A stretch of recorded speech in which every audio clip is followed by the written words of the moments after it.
Alhamdulillahi Rabbil Alameen. Salawatullahi wa salamuhu ala khatamin nabiyyin wa ala alihi tayyibin tahirin wa ala azwajihi ummahatil mu'minin wa ala ashabihi ajma'in wa ala tabi'in wa man tabi'ahum bi ihsan ila yawmiddin wa alayna wa ala ibadillahi salihin. Brothers, sisters, welcome to tonight's lecture. It's our second for this series, second of this series in the month of Ramadan in the year 2016. And to our viewers on the web, welcome to this lecture as well. I just happened to speak to somebody in California today, and he said to me, "Oh, I was watching your lecture last night." So that was encouraging to know that there are people out there who are following our lectures as they happen here in Toronto. Tonight's lecture is on the problem of atheism. How do Muslims respond to our atheist friends? People at work or in your neighborhood or when you travel may ask you questions that come from that direction. And nowadays, there is a rise in what is referred to as the new atheism. There are some atheists now who have become prominent in publishing books, such as Richard Dawkins, Sam Harris, and others. They are publishing books and promoting their atheism using new arguments from science, and naturally we as believers need to know how to respond to the arguments that they put forward. I will try to end today's lecture much earlier than we did yesterday, because yesterday we found that we ended within what I thought was a reasonable time, but by the time everyone got down to get ready to break their fasts, it was a little bit late. So what time do you think we should reasonably end today? For those of you who were here yesterday, you saw the situation. What's a reasonable time to end today? 10 minutes before 9? 10 minutes. Did we go past that? I thought we ended around, we ended about 5 to 9. So maybe 10 to 9? Okay, I'll aim for a quarter to 9. If we go over a couple of minutes, fine. But if I aim for a quarter to 9, then we'll be a little bit safer, because I know myself, if I aim for 10 to 9, then I'll go over. Okay, so then, I want to introduce a couple of books, because not everything can be said all at once and or in the same lecture, but some people like to go further. Here are a couple of books that have helped me tremendously. One is a book entitled Does God Exist? Does God Exist? The author is J.P. Moreland and Kai Nielsen. One is a believer, one is an atheist. Moreland is a Christian believer, and he defends a Christian worldview. Kai Nielsen, an atheist. This book actually came together as a result of a debate between these two scholars, J.P. Moreland and Kai Nielsen. And the book contains a transcript of their debate, what they said to each other during the debate, but also concluding reflections from others who are now able to read this transcript, and they are weighing in with their own views. So it is a hefty volume, a collection of various ideas and articles, some from atheists, some from theists. And that studying it gives you a balanced perspective. It helps you to see the two sides of the argument. Here is another book that has been of great help to me, a book by Keith Ward. And in fact, this author has written other books which I have studied with care. For example, his book entitled God, Chance, and Necessity. God, Chance, and Necessity. So this book is entitled Why There Almost Certainly Is a God.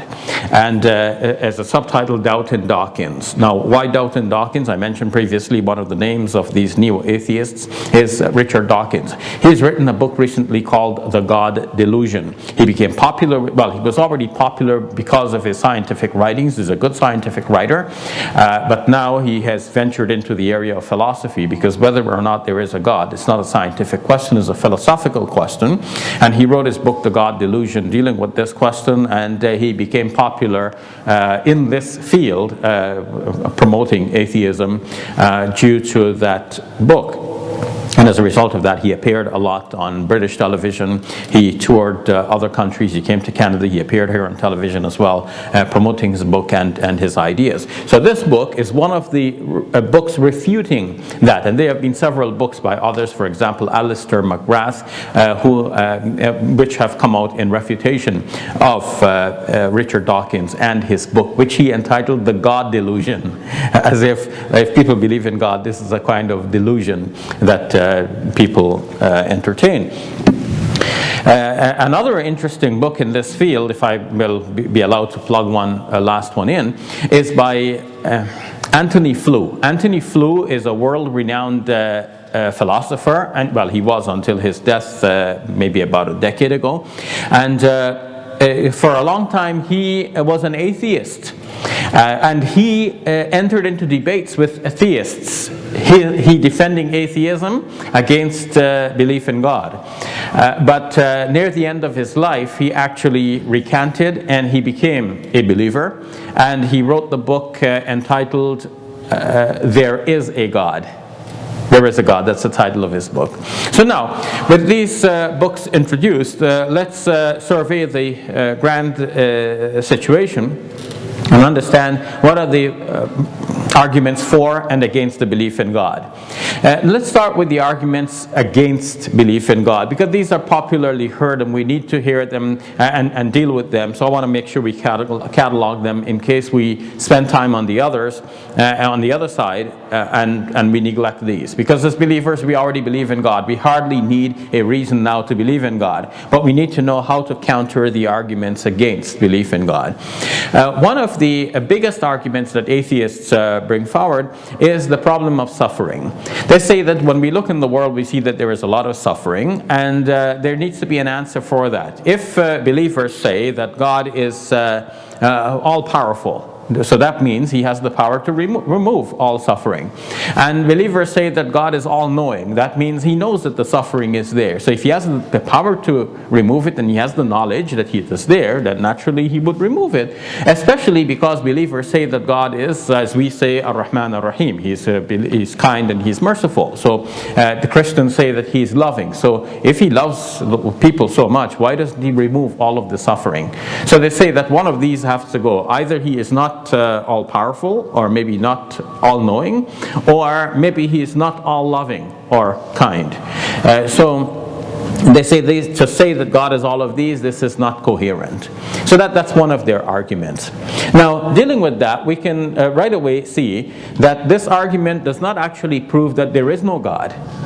It just proves that the multiple things you're saying about God are not all true at the same time. If that is a proof, actually. But our answer will be that yes, all of these things are true about God. He is all-powerful. He is all-knowing. He is Ar-Rahman Ar-Rahim. He is merciful and kind. But at the same time, he has good reasons for allowing what we refer to as suffering in the world. In the Quran, we have a dua in which we pray to God, قُلْ أَعُوذُ بِرَبِّ الْفَلَقِ مِنْ شَرِّ مَا خَلَقَ. Say, I seek refuge in the Lord of the daybreak from the evil of that which he created, min sharri ma khalaq, which means that he creates some things which we are calling evil. And when philosophers discuss the problem of suffering in the world, they call it evil. They say this is the problem of evil. Why is there evil in the world? So this is a general term for bad things. Evil. So we recognize as believers that God may have created some things, not that he may have, that's clear. He created some things which we are calling evil. And we're calling it bad, shar. There is khair, which is good, and there is shar, which is bad. And we are asking God's protection from the bad things of what he created. He created some things that we are saying that, may have some bad consequences or bad effects. So why might God do that? Even though we believe that he's kind and merciful and everything is done by wisdom, he doesn't do anything abathan, out of sport or play or without some good reason. So he may have good reasons for creating some things. So some things which appear to us to be bad may have some good outcome from that. Now, recently when there was a tsunami, of course the whole world reacted with horror, as we should, because look, so many people die all at once. And people would ask on that occasion, where is God in all of this? Why does God permit such great suffering to people? But I read an article in the Toronto Star, written by a geologist, and he says that he's only writing as a geologist.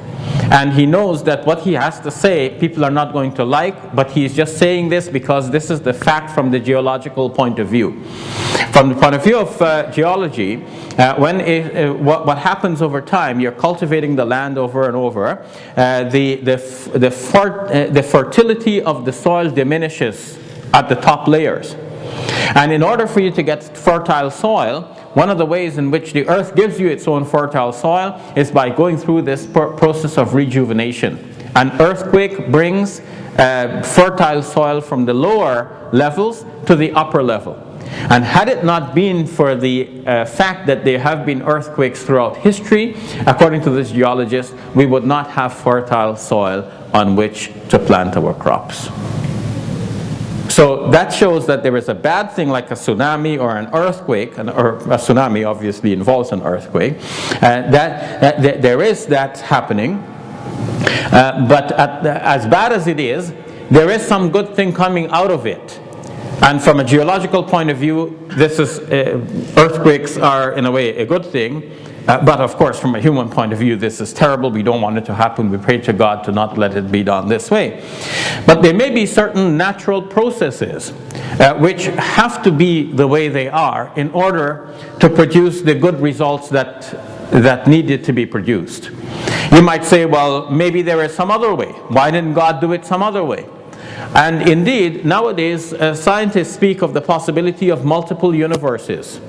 And even if there's not multiple universes, there are certainly many different stars and planets and galaxies that we don't know about. So there could be other life forms in other regions that we have not explored.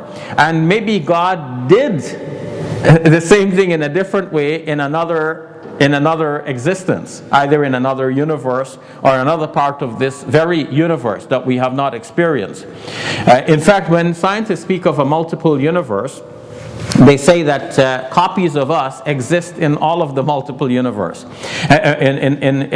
Copies of us exist they say that if something can happen, it will happen not only once, but it will happen an infinite number of times. So our existence in this world, they say this is an occurrence in this world by some blind process of evolution. And this will happen not only in this world, but it will happen an infinite number of times. Because if you have an infinite number of possible worlds, then what happened here once by some random chance will happen again by the same random chance, because you're dealing with infinity here. You have a long time and many experiments in which this can come out again. So this same result will occur not only once, but an infinite number of times. And that means that not only what we are experiencing here will occur, but also all of the kinds of variations that we can imagine. So if somebody is saying, okay, why did it happen this way? Why am I standing here today? Maybe in another existence, I am standing just 1 millimeter away from where I'm standing today, and everything else seems to be the same. So if we are asking, why doesn't God change one thing? Like, okay, so somebody went out and he had a car accident. And he's saying, God, why did you change this one thing so I didn't have the accident? But that you cannot change the one thing and leave everything else in place, because everything else is connected. But maybe in another existence it is different. So maybe the different thing that people are imagining that God should have done, he already did or is doing in some other part of the universe, or in some other universe that we have not experienced yet. So the bottom line is that when people are looking at what we call evil and thinking that God should have done something different, that is not really an argument that God does not exist. It is just saying we don't quite comprehend why God has done it this way at this time, and especially when it affects me as a person. Why has God done this to me? Somebody will be asking. But the believer says God has his wisdom and good reasons for why he is doing what he's doing, and we accept what he's doing, and the suffering that is there we bear with patience, and as a result of our patience, God will give us a great reward in the life hereafter. And that is what we seek ultimately. So that what appears to be a suffering here may actually result in everlasting happiness in the life hereafter. That very suffering will bring the person a reward in the life hereafter. Now, when we look at what we call suffering, somebody may zoom in on it and say, okay, there is that one thing. All they can see is the suffering, right? Brothers, if you can refrain from using your cell phone here, because we have a single hall, right? All the voices coming into each other. So, if what we're looking at is a white wall, somebody can zoom in and say, there is a dark spot right there. Okay?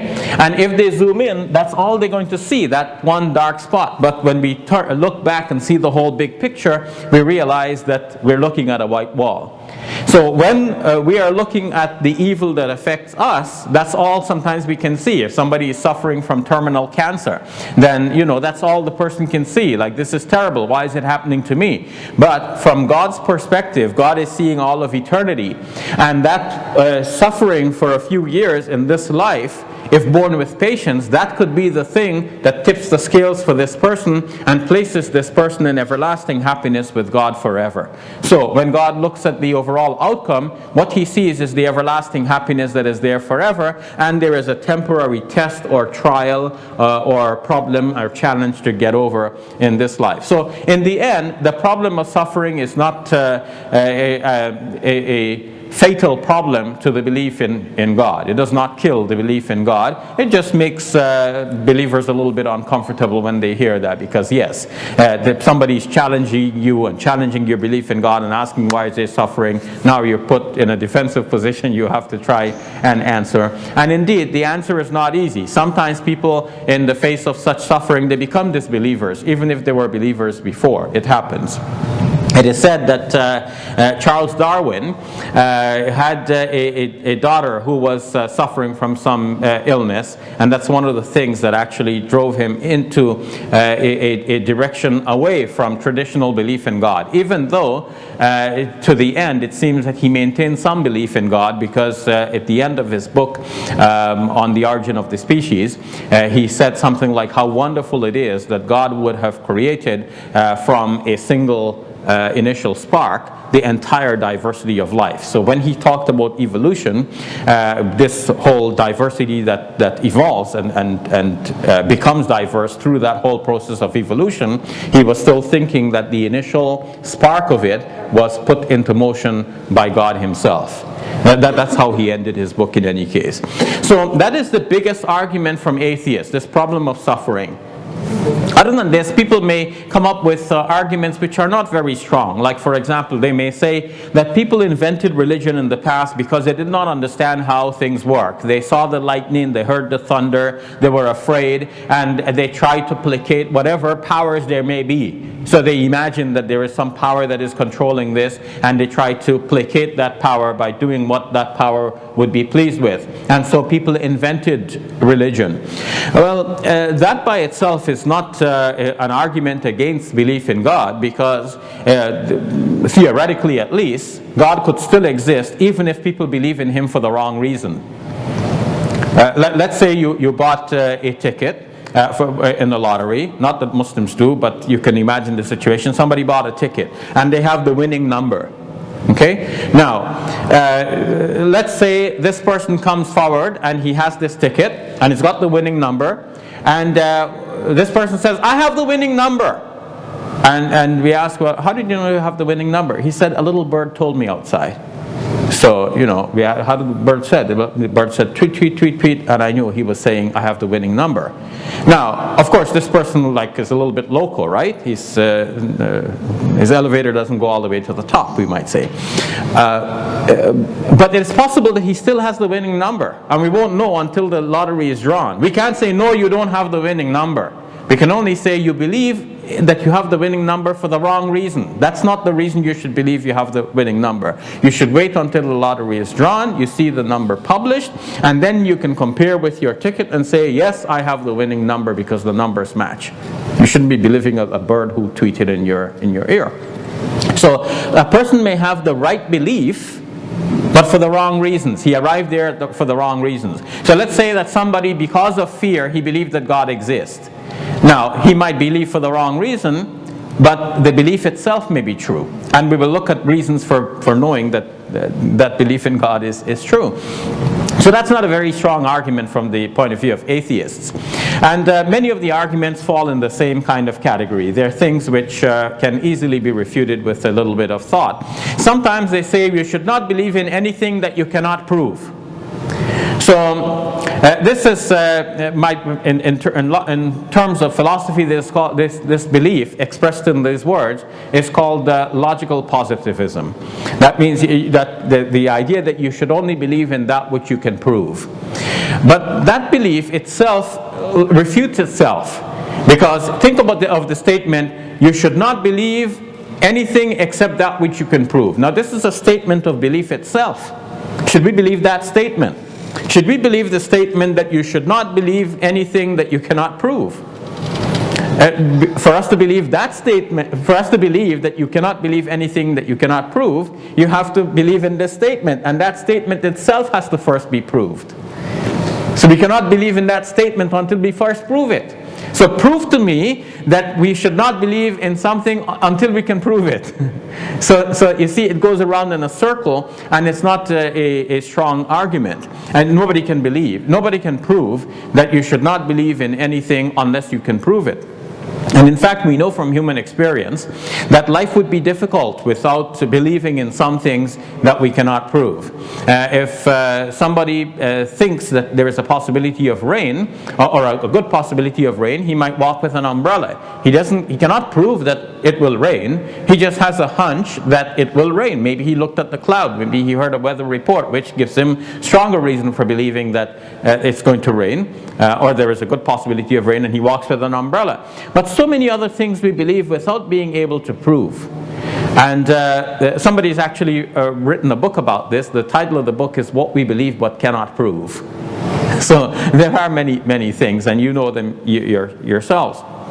So it is not true to say that you should not believe in anything unless you can prove it first. Now, on the reverse, we can ask, are there good reasons for believing that God exists? And obviously, by the same token, we should have good reasons for believing things. As we said before with the lottery ticket, right? We shouldn't believe in things for bad reasons. We should have good reasons for believing in things. One good reason that believers have for believing that God exists is that there is a relation between the believer and God. And how this relationship became to be cultivated is not entirely clear to people. Many will recall that, from as far back as we can recall, we knew that God existed, and that's our belief. We know that God exists, and that's our personal knowledge. Now, you should not sacrifice that for no reason at all. That itself is a belief. We believe in many things that we cannot prove, and we just know them, and we should not give them up just because somebody comes and says, hey, but you know what? You have no proof. So, you believe your mother is your mother. Nobody should, doubt that just because you don't have any proof. That's, I believe my mom is my mom. Now, my mom has been long dead and is buried, and now her body is disintegrated. We ask Allah to have mercy on her. Now, I can't prove that she's my mom. If somebody says, well, go through DNA testing and prove that this is your mom, I can. But for that reason alone, I shouldn't doubt that this is my mom. I love her all the same, and I have absolutely no doubt that this is my mom. That's at the practical level, right? So people can introduce doubt, but just because somebody can ask the question does not mean that that's a good question to pursue. We just accept the things that we know. Now, the principle we are touching upon here is the principle known as belief conservation. The philosopher Thomas Morris has written a book entitled Philosophy for Dummies. Philosophy for Dummies. And it's a useful book despite the catchy title. The title may suggest something flippant, but the book is useful. And it goes through many philosophical concepts. And this is one of them that he talks about. Thomas Morris says that there is the principle of belief conservation. And what this principle says, in essence, is that you believe many things for reasons which are very personal. And you may not be able to prove that these things are true, and you can't even remember, you don't even know all of the reasons why you believe that to be true. But you should not give up your belief for no reason at all. Just because somebody questions it, that doesn't mean you should give it up. they should give you good reasons why you should give up that belief. Maybe in the case of my mom, maybe somebody brings some certificate from a hospital that shows that the baby was switched at birth.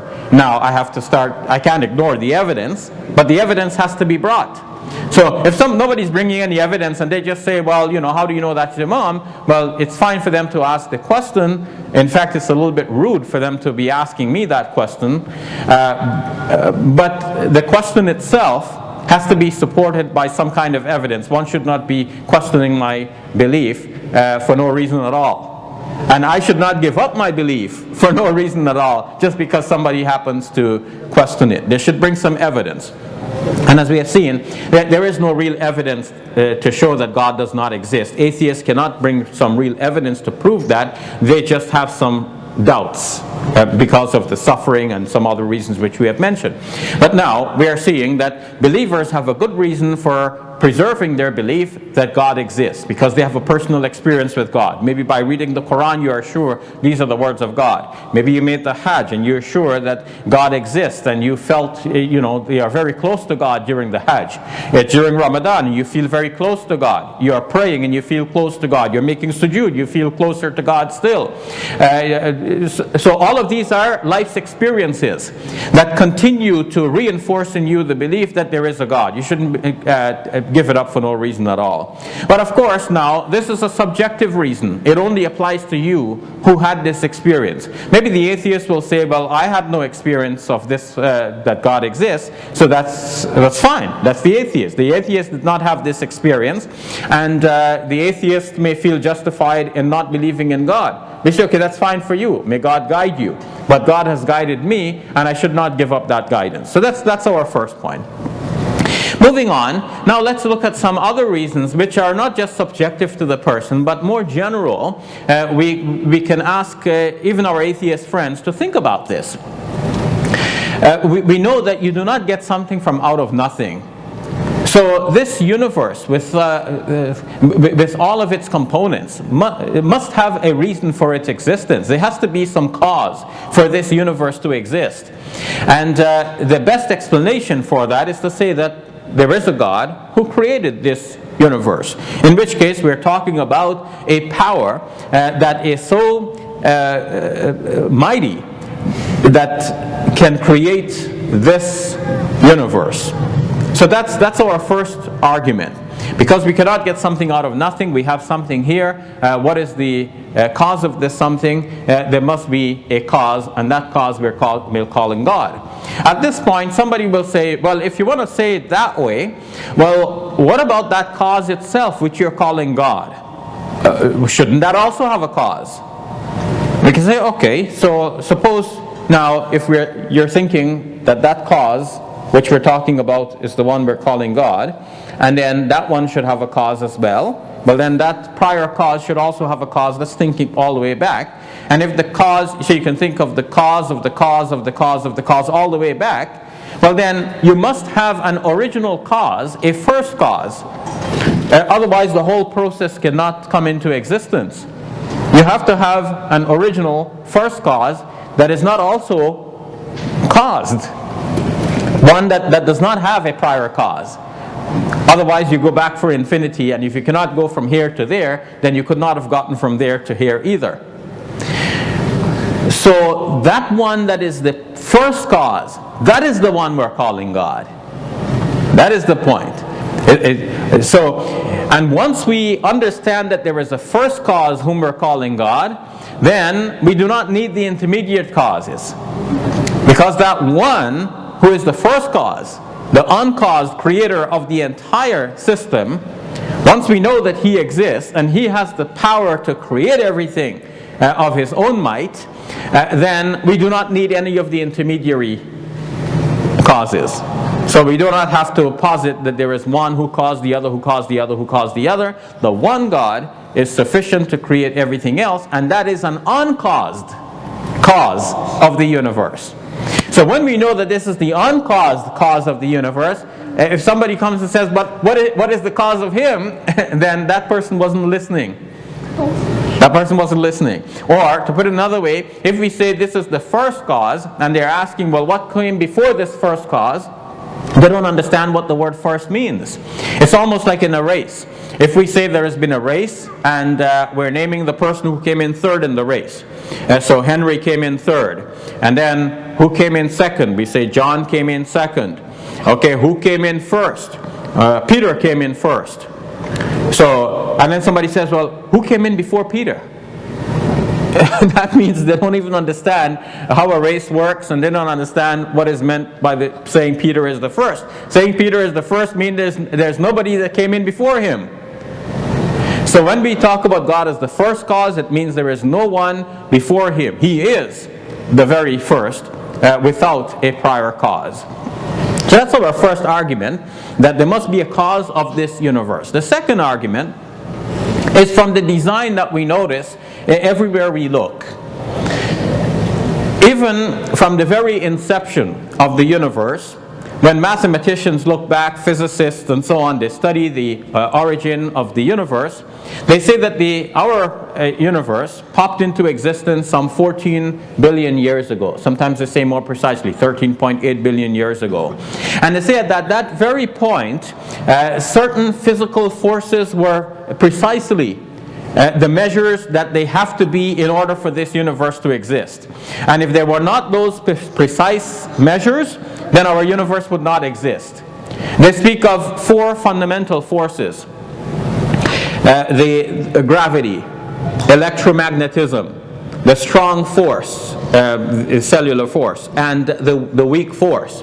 They say that these are measures that were so finely tuned that if they varied even one hair's breadth from their accepted measures, then the universe would not exist. Gravity is an example. They say if gravity was stronger than it is, then the universe would close in on itself and would not expand. The galaxies would not form, and the stars and planets like our Earth would not form, and therefore we would not have the life form that we have. And on the other hand, if gravity was less than it is, not as strong as it is, just slightly lesser, then the universe would continue to expand and fizz out at such a rapid rate that, again, the galaxies and the stars and the planets would not form and human beings would not exist. This recognition led some scientists to propose what Brandon Carter in 1974 referred to as the anthropic principle. The anthropic principle. Anthropic principle from anthropos, which means man in Greek. So they say the anthropic principle is the principle that it looks like the universe has been designed for human beings to exist on our Earth. There's a scientist saying this based on scientific principles, because when they study the origin of the universe, this is what they find, that it is actually fine-tuned to be what it is. So that calls for a fine-tuner, a designer, a grand mathematician who worked out all of these numbers and measures ahead of time and put the universe into motion according to these precise measures. So that's our second point so far. Actually third. We started with our own experience that God exists, right? And then we talked about what I will name now as the cosmological argument. I didn't use that term before, but that's when I said that there must be some cause of the universe. Why did the universe exist? There must be some prior cause. And now I'm talking about the design argument. So now we're looking at three arguments so far. But the first one, I said, was very personal and subjective. And now I've started to look at some more objective arguments. So I've looked at two so far. The cosmological, which I've now named, and now the design argument, which I'll give it its technical name. In philosophy, this is referred to as the teleological argument for the existence of God. From the Greek word telos, which means the end, telos, which means end, and the teleological argument basically goes back to Aristotle saying that it looks like everything is created like for a final end, that there is an end. It's moving towards an end. Like if you see a chair, the chair is built of materials. So you look at the materials that were used to build the chair, but the chair is made for a purpose, for somebody to sit on it. When you see the chair, you realize what it's used for. It's for somebody to sit on it, right? So that's the end. that made the builder put everything into place the way it is put in, because it has an expected use in the end. It's the end that justifies the whole thing. So the universe, according to this view, is created for a certain end. According to the anthropic principle, it is for human beings to live on the earth. There is an end in view. So it's not just simply a blind process, but one that is calculated, one that is designed, and we said that this needs a designer. So that's our second argument, the design argument. The third argument, very quickly, is what we would refer to as the moral argument. Moral argument. Moral, as you know, is the idea of good and bad. Something moral is good, something immoral is bad. Now, typically, a believer would say, okay, because we are believers, we are moral, right? Because you're believers, you're told to do certain things, you're told to avoid certain things, so you know you have to do what is good and avoid what is bad. And you're thinking, okay, well, let's say somebody's not a believer, let's say somebody's an atheist. They don't have the same moral system, right? They don't have to do what is right and avoid what is wrong. That's commonly the way we were thinking about it. But that's not the essence of this argument now. The essence of the argument goes back deeper, goes into the thinking itself. Like, why do human beings think that some things are bad? Even an atheist thinks that some things are bad. Forget now about the moral code by which we live. Go back deep into the human psyche itself. Human beings think that some things are good and some things are bad. We may differ with each other about which things are good and which things are bad, but we all have the same basic sense that some things are good and some things are bad. And even the atheist will do some things which he thinks is good, are good things, and avoid some things which they think are bad things. For example, most people, even atheists, will say that it is wrong to torture and kill a child just for fun. Okay, everybody will agree with that statement, that this is wrong, this is immoral. Maybe there is somebody who will not agree with us, but those are exceptions, very rare exceptions. And usually, if they do something according to their belief, we catch them and lock them up, okay, because they are harm to society. But most people will say that there are certain things which are bad. Now let's say we have two